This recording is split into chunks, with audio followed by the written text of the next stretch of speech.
Good morning, children. I would like to extend a warm welcome for online classes for the class 12th. In class 12th, we have two textbooks in literature section. Flamingo is a main course book, whereas Vistas is supplementary reader. So Flamingo, we have to have detailed study, and for non-detailed study, we have Vistas. In Flamingo, there are 6 chapters in prose section and 6 poems in poetry section. The first chapter is the last lesson in Flamingo. Good morning, children. Today we are going to study the first lesson for class 12, the last lesson, which is named your main course book, Flamingo. Alphonse Daudet is the writer. Alphonse Daudet is a French novelist and short story writer. The last lesson is set in Franco-Persian War. Franco-Persian War started in the year 1870.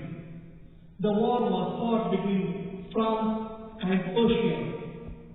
Then Persia consisted of Germany, Poland, and a part of Austria.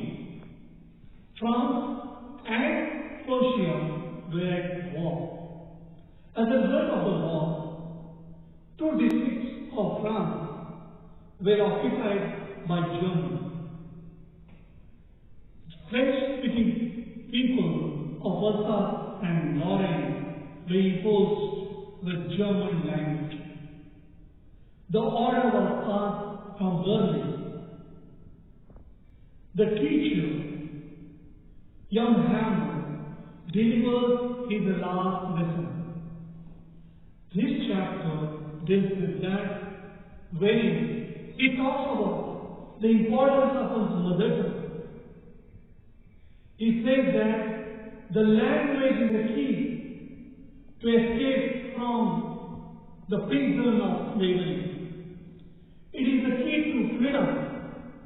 He appeals his countrymen to acquire their own mother tongue and not to forget their mother tongue. And this chapter tells us about the importance of one's native language. Now let me discuss about the theme of this chapter. The major theme in this last lesson is the impact of war on people. Franco-Persian War took place in the year 1870 and 1871. As a result of this war, the districts of Alsace and Lorraine went into the hands of Germans. Germans imposed German on French-speaking people of Alsace and Lorraine. Language is related to one's culture, and it is dear to one. Now, when people are asked to speak someone else's language with which they are not familiar, the dilemma they face. And here the French teacher tells, language is the key to one's freedom. Language is the key to escape from the prison of slavery. And he arouses the feeling of one's native language, love for one's native language. and he appeals the people not to forget the language. So the people suddenly realize the importance of their mother tongue. And importance of one's mother tongue is also a major theme here. What we see here, linguistic chauvinism. The practice of linguistic chauvinism is highlighted in this chapter. The people of Alsace and Lorraine are the victims of linguistic chauvinism. Linguistic chauvinism refers to pride in one's language, and this pride carried too far. We can see here German is imposed upon the French-speaking people of Alsace and Lorraine. The order has come from Berlin that next year onwards they will be studying only German. The language which was dear to them, the language which was used for centuries by these people, that was to be discontinued, and only German to be taught in the schools of Alsace and Lorraine. The story of the last lesson is set in the days of Franco-Persian War. The Franco-Persian War started in the year 1870 and ended in the year 1871 with the treaty. Persia and France were at war.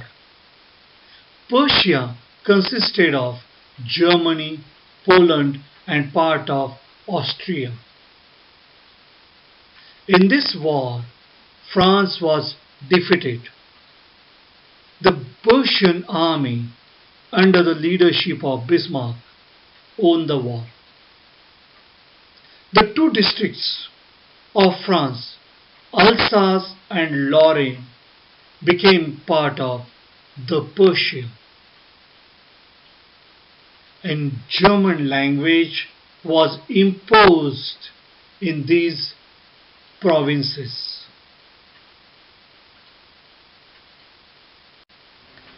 Here in this map, we can very clearly see the provinces of Alsace and Lorraine.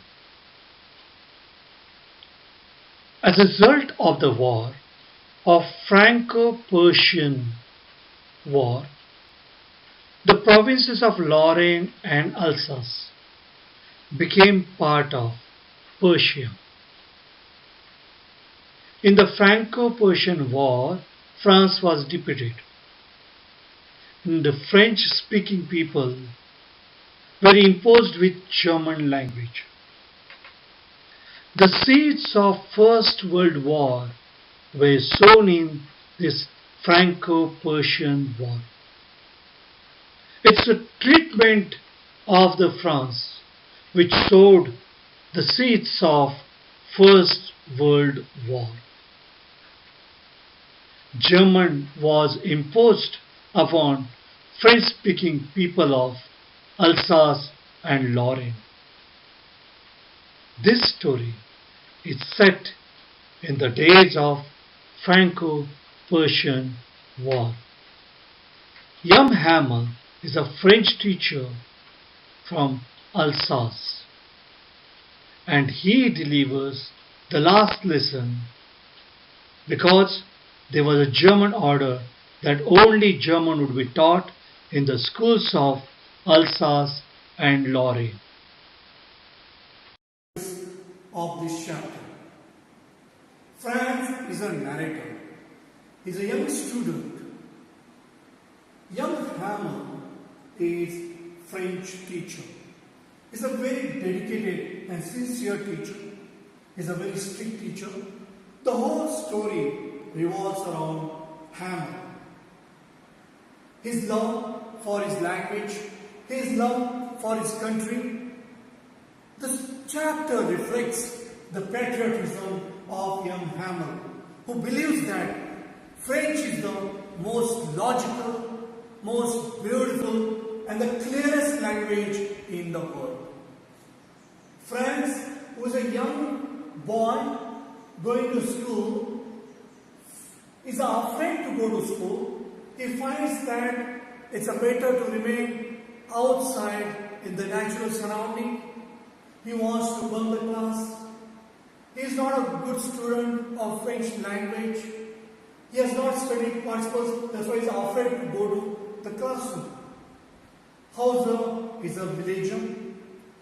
Hauser attends the class out of love for French language, out of love for his country.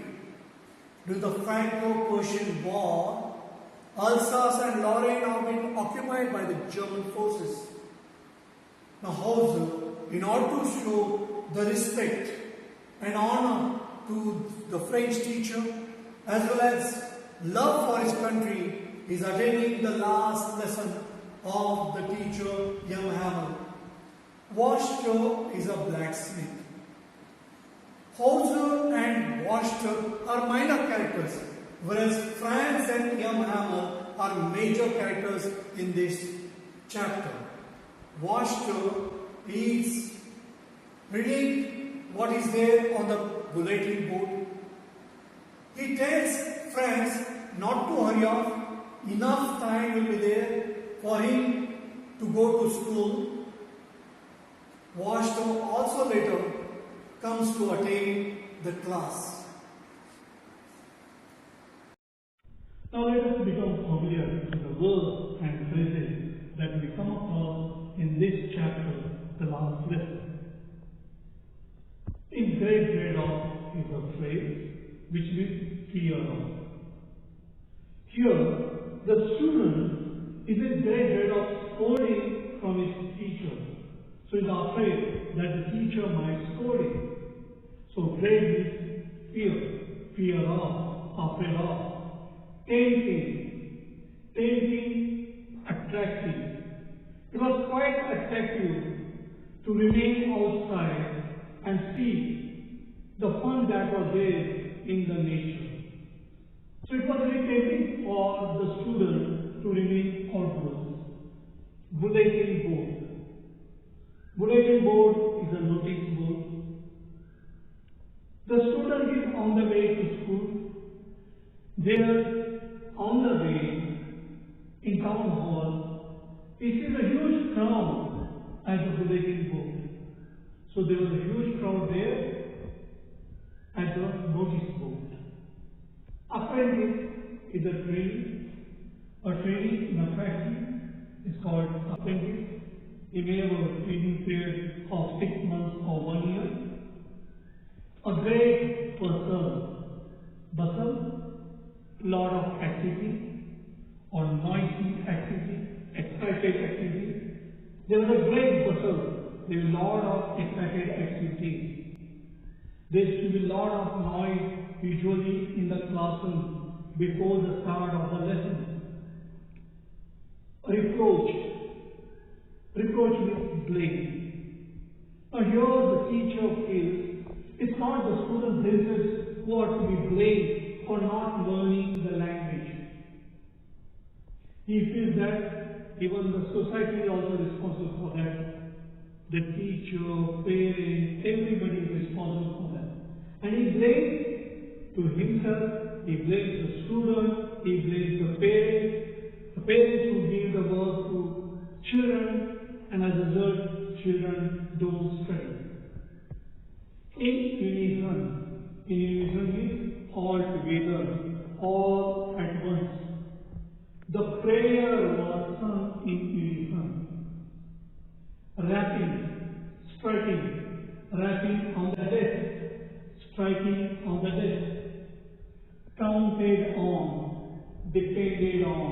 You relied upon somebody. You counted on someone. Commotion means noisy confusion. Lot of noise created by somebody. Commotion in the classroom by students. Solemn means serious. Solemn occasion. It was a solemn occasion. Grave. Grave also means fear, but we use it in different contexts. Gravity of the problem, seriousness of the problem. Gazing. Gazing is looking. Gazing is looking intently. Franz is a narrator of this story. Franz is a young student who is going to school. He is afraid to go to school. He is late for the school. He is afraid because he thinks that he might get scolding from his teacher, young Hamel. Young Hamel is a French teacher. He is a very dedicated teacher. Now he has announced the previous day that he is going to take a test on participles. Franz has not prepared. He doesn't know anything at all as far as participles are concerned. So he thinks that if he bunks the class, it would be better. And he wants to remain outside.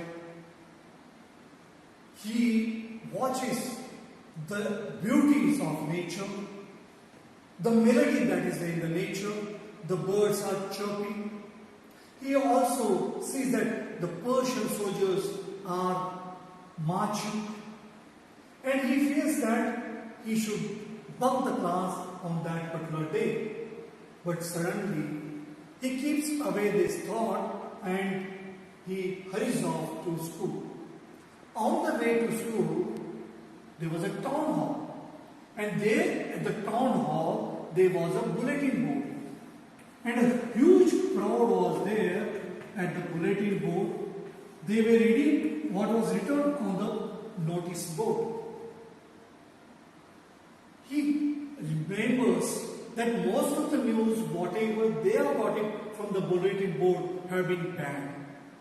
Lost battles, the draft, and when he feels that it may be matter related to that, and then he comes across their Washter, and Washter tells him there is no need for him to hurry off. By the time he reaches the school, he feels that it's an unusual day, because there in the school he finds that young Hamel on this particular day is wearing beautiful attire. He is wearing a beautiful coat, embroidered cap, frilled shirt, and he feels that it was all quite there. It was totally unusual. Franz thinks of getting into the classroom when there was a commotion, but he is not able to sneak into the classroom because there was no commotion, and he has to face everybody. But he is very surprised because his teacher is very kind to him, and he tells him that we are about to start the lesson without you, and you please take your seat. This strange behavior of young Hamel shocks Franz, and Franz later notices that on the back benches there are village elders sitting there, and he is very surprised to see all of them. There was a former postmaster, former mayor sitting there on those back benches. They all appear to be very serious about their studies. And young Hamel suddenly announces that the order has come from Berlin that only German would be taught in the schools of Alsace and Lorraine, and the teaching of French would be discontinued. It was going to be the last lesson. It was thundering to Franz, and he was shocked to hear that. Suddenly he felt that whatever his teacher was teaching, he was able to understand. The teacher asked him the questions on participles, but Franz is not able to tell the answer. Young Hamel does not scold him. He tells him that you are not to be only blamed. Your parents are also to be blamed. I am also responsible because I have also given you work sometimes.